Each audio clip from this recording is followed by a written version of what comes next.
ಎಲ್ರಿಗೂ ನಮಸ್ಕಾರ, ಮತ್ತೆ ಸ್ವಾಗತ. ಸೊ ಭಾಳ ದಿವಸ ಆಯಿತು ಬ್ಲಾಗ್ ಅಪ್ಲೋಡ್ ಮಾಡಿ. ಆ್ಯಕ್ಚುಲಿ ಇವತ್ತು ಮಾಡಬೇಕನ್ನೋ ಪ್ಲ್ಯಾನ್ ಇರಲಿಲ್ಲ. ಸೊ ಇಲ್ಲಿಗೆ ಬಂದಮೇಲೆ ಸಡನ್ನಾಗಿ ಬ್ಲಾಗ್ ಮಾಡೋಂಗಾಯಿತು. ಸೊ ಆ್ಯಕ್ಚುಲಿ ಶಿವನ ದೇವಸ್ಥಾನ ಯಾವುದು ಅಂತ ಗೊತ್ತಾ? ಅಲ್ಲಿ ಕಾಣಿಸ್ತಾರೆ ನೋಡಿ ಒಬ್ಬರು ಅಗೋರಿಗಳು. ಕುಂಭಮೇಳದಲ್ಲಿ ಅವರು ಈ ಶಿವನ ಬಗ್ಗೆ ಹೇಳಿದ್ಮೇಲೆ ಇದು ಸಿಕ್ಕಾಪಟ್ಟೆ ಜನ ಇಲ್ಲಿಗೆ ಬರೋಂಗಾದ್ರು. ಆ್ಯಕ್ಚುಲಿ ಇವತ್ತು ನಾವು ಬೇರೆ ಶಿವನ ದೇವಸ್ಥಾನಕ್ಕೆ ಹೋಗಬೇಕಿತ್ತು, ಅಲ್ಲಿ ವಿಷ್ಣುನೂ ನೋಡಬೇಕಿತ್ತು. ಆ್ಯಕ್ಚುಲಿ ಒಂದು ಶಾರ್ಟ್ ಫಿಲಮ್ ಶೂಟಿಗೆ ಅಂತ ಪ್ಲ್ಯಾನ್ ಮಾಡ್ಕೊಂಡಿದ್ದೆ, ಬಟ್ ಹಂಗೆ ಇಲ್ಲಿಗೆ ಬರೋಂಗಾಯಿತು. ಸೊ ಇಲ್ಲಿ ಮುಂದ್ಗಡೆ ಕಾಣಿಸ್ತಿದೆಯಲ್ಲ, ಇದೇ ದೇವಸ್ಥಾನ. ಬನ್ನಿ ಈಗ ಒಳಗಡೆ ಹೋಗೋಣ. ಒಳಗಡೆ ಹೋಗ್ತಿದ್ದಂಗೆ ಮೊದಲು ನಮಗೆ ನಂದಿ ಕಾಣಿಸುತ್ತೆ. ಸೊ ನಂದಿ ಮೇಲ್ಗಡೆ ಇಲ್ಲಿ ಸುತ್ತಮುತ್ತ ನೋಡಿದ್ರೆ ಒಂದಷ್ಟು ಆರ್ಕಿಟೆಕ್ಚರ್ಸ್ಗಳು ಡಿಸೈನ್ಸ್ ಕಾಣ್ತಾ ಹೋಗುತ್ತೆ. ಸೊ ಇಲ್ಲಿ ನೋಡಿ, ಇದು ಮಂಡಲ. ಇದೇ ಥರ ಪಕ್ಕದಲ್ಲೂ ಇನ್ನೊಂದು ದೇವಸ್ಥಾನ ಇದೆ, ಅಲ್ಲಿ ಇದ್ರ ಬಗ್ಗೆ ಹೇಳ್ತಾ ಹೋಗ್ತೀನಿ. ಈಗ ಒಳಗಡೆ ಹೋದರೆ ಫಸ್ಟು ನಮಗೆ ಶಿವ ಕಾಣಿಸುತ್ತೆ. ಶಿವನ ಮೇಲ್ಗಡೆ ನೋಡಿ ಬ್ರಹ್ಮಸೂತ್ರ ಇದೆ, ಅದು ಈ ಶಿವನ ವಿಶೇಷ. ಹಾಗೆ ಈ ಶಿವನ ಹಿಂದೆ ಗಣೇಶ ಇದೆ.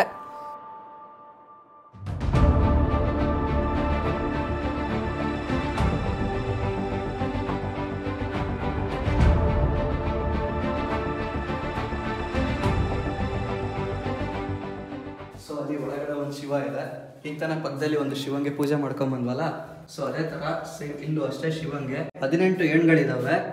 ಅದು ಈ ಶಿವನ ವಿಶೇಷ. ಆ ಶಿವನ ದೇವಸ್ಥಾನ ಇದೆಯಲ್ಲ, ಅದ್ರ ಪಕ್ಕನೇ ಇದಿರೋದು. ಹಾಗೆ ಶಿವನ ಆಪೋಸಿಟ್ ನೋಡೋದಾದ್ರೆ ಇಲ್ಲಿ ನಂದಿ ನೋಡಿ ಯಾವ ಲೆವೆಲಿಗೆ ಇದೆ ಅಂತ. ಸೊ ಹಾಗೆ ಈ ಬಾಗಿಲು ಬಗ್ಗೆ ತಿಳ್ಕೊಬೇಕಂದ್ರೆ, ಇದು ಸೂರ್ಯೋದಯ ಆಗುತ್ತಲ್ಲ, ಸೊ ಸೂರ್ಯೋದಯ ಆದಾಗ ಡೈರೆಕ್ಟಾಗಿ ಕಿರಣಗಳು ಶಿವಂಗೆ ಬೀಳುತ್ತೆ.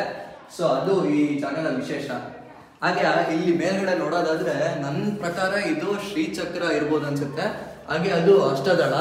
ಸೊ ಒಂದು ಡಿಸೈನ್ ನೋಡಿದ್ರೆ ನಂಗೆ ಅನ್ಸುತ್ತೆ ಅಷ್ಟೇ, ಬಟ್ ಎಕ್ಸಾಕ್ಟ್ ಆಗಿ ಏನು ಅಂತ ನನಗೂ ಗೊತ್ತಿಲ್ಲ. ಸೊ ಅದಕ್ಕೆ ಹೇಳ್ತಿದ್ದೀನಿ. ಹಾಗೆ ನೋಡಿ 4 ಪಿಲ್ಲರ್ಸು. ಸೊ ಕರೆಕ್ಟಾಗಿ 4 ಎಡ್ಜಸ್ಸು. ಅದನ್ನ ಕರೆಕ್ಟಾಗಿ ನೋಡಿದ್ರೆ ಗೊತ್ತಾಗುತ್ತೆ.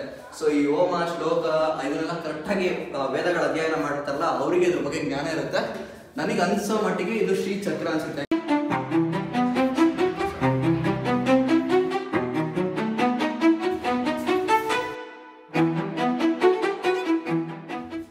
ಮತ್ತೆ ಇನ್ನೊಂದು ಇಲ್ಲಿ ನೋಡೋದಾದ್ರೆ ಇಲ್ಲಿ ವಿಷ್ಣು.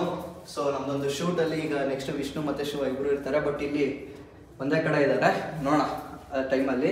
ಸೊ ಇನ್ನೊಂದು ಇಲ್ಲಿ ನೋಡಿ ಜಯ ವಿಜಯ, ಇಲ್ಲಿ ವಿಷ್ಣು.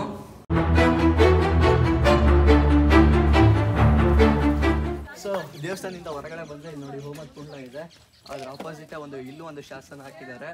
ಸೊ ಇಲ್ಲಿರೋರು ಹೊಯ್ಸಳ ಸಾಮ್ರಾಜ್ಯದ ಶಾಸನ ಅಂತಂದ್ರು. ಯಾರು ಅಂತ ಇಲ್ಲಿ ನೋಡಿ ಸೂರ್ಯ ಮತ್ತೆ ಇಲ್ಲಿ ಚಂದ್ರ. ನನಗಿಲ್ಲಿ ಒಬ್ರು ಹೇಳಿದ್ದು ಸೂರ್ಯ ಚಂದ್ರ ಏನಕ್ಕೆ ಹಾಕಿರ್ತಾರೆ ಎಲ್ಲ ಶಾಸನಗಳ ಮೇಲೆ ಅಂತ ಅಂದರೆ, ಸೂರ್ಯ ಮತ್ತು ಚಂದ್ರ ಯಾವಾಗಲೂ ಅಜರಾಮರ. ಸೊ ಅಲ್ಲಿವರೆಗೂ ಈ ಶಾಸನ ಅಜರಾಮರವಾಗಿ ಇರಲಿ ಅಂತ ಹಾಕ್ತಾರೆ ಅಂತ ಒಬ್ರು ಹೇಳಿದ್ರು. ಇಲ್ಲಿ ನೋಡಿ ಹಾಗೆ ಹೋಮ ಮಾಡಿರೋದು ರೀಸೆಂಟಾಗೆ ಮಾಡಿದ್ದು ಅನ್ಸುತ್ತೆ ಶಿವರಾತ್ರಿ ಟೈಮಲ್ಲಿ, ಅದಕ್ಕೋಸ್ಕರ ಹಂಗೆ ಕಾಣಿಸ್ತಿದೆ. ಬನ್ನಿ ಹಂಗೆ ಈಗ ಹಂಗೆ ಇಲ್ಲಿ ಅದ್ರ ಪಕ್ಕದಲ್ಲಿ ಇನ್ನೂ ಒಂದು ದೇವಸ್ಥಾನ ಇದೆ. ಸೊ ಆ ದೇವಸ್ಥಾನದ ಪಕ್ಕ ಇಲ್ಲಿ ಇನ್ನೂ ಒಂದು ದೇವಸ್ಥಾನ ಇದೆ. ಬನ್ನಿ ಇಲ್ಲಿ ಒಳಗೋಣ. ಸೊ ಇಲ್ಲಿ ನೋಡಿ ಸೇಮ್ ಅದೇ ಥರ ನಿಮಗೆ ಚಕ್ರ ಕಾಣಿಸಕ್ಕೆ ಸಿಗುತ್ತೆ. ಇಲ್ಲಿ ಶಾಸನ ಇದ್ರ ಮೇಲೆ ಕೆತ್ತಿಲ್ಲ.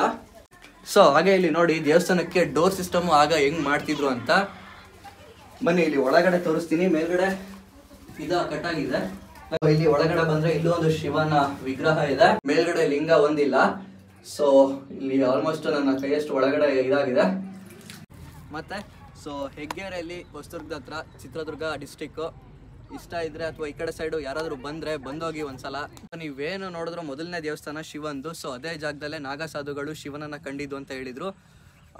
ನಾವು ಈ ಕಡೆ ಏನೋ ಕೆಲಸಕ್ಕೆ ಅಂತ ಬಂದಿದ್ವಿ, ಬೆಳಗ್ಗೆ ಹೋಗ್ಬೇಕಾಗಿದ್ದು ಒಂದು ಜಾಗಕ್ಕೆ, ಬಟ್ ಕೊನೆಗೆ ಇಲ್ಲಿಗೆ ಬಂದ್ವಿ. ಬಟ್ ಅಲ್ಲೂ ನಾವು ಹುಡ್ಕೊಂಡೋಗಿದ್ದು ವಿಷ್ಣು ವಿಗ್ರಹ ಮತ್ತು ಶಿವಂದು ಆ್ಯಕ್ಚುಲಿ ಒಂದು ಶಾರ್ಟ್ ಫಿಲಮ್ ಶೂಟಿಗೆ ಅಂತ ಹೋಗ್ತಿದ್ವಿ.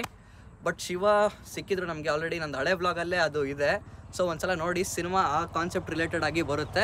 ಬಟ್ ಇಲ್ಲಿಗೆ ಸಡನ್ನಾಗಿ ಪ್ಲ್ಯಾನ್ ಆಯಿತು, ಬಂದ್ವಿ. ಬಟ್ ನನಗೆ ಇಷ್ಟ ಆಯಿತು ಬಂದಿದ್ದು, ಸ್ವಲ್ಪ ತಿಳ್ಕೊಂಡಂಗೂ ಆಯಿತು.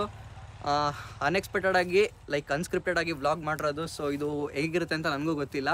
ಇಲ್ಲಿ ಬಂದ ಮೇಲೆ ಇಲ್ಲಿ ಅವ್ರಿಗೆ ಇನ್ಫಾರ್ಮೇಷನ್ನ ಕೇಳಿ ಶೂಟ್ ಮಾಡಿರೋಂಥ ವೀಡಿಯೋ ಆಗಿರೋದ್ರಿಂದ ಇಷ್ಟ ಆಗಿರುತ್ತೆ ಅಂತ ಭಾವಿಸ್ತೀನಿ. ಸಿಗೋಣ ಮತ್ತೆ.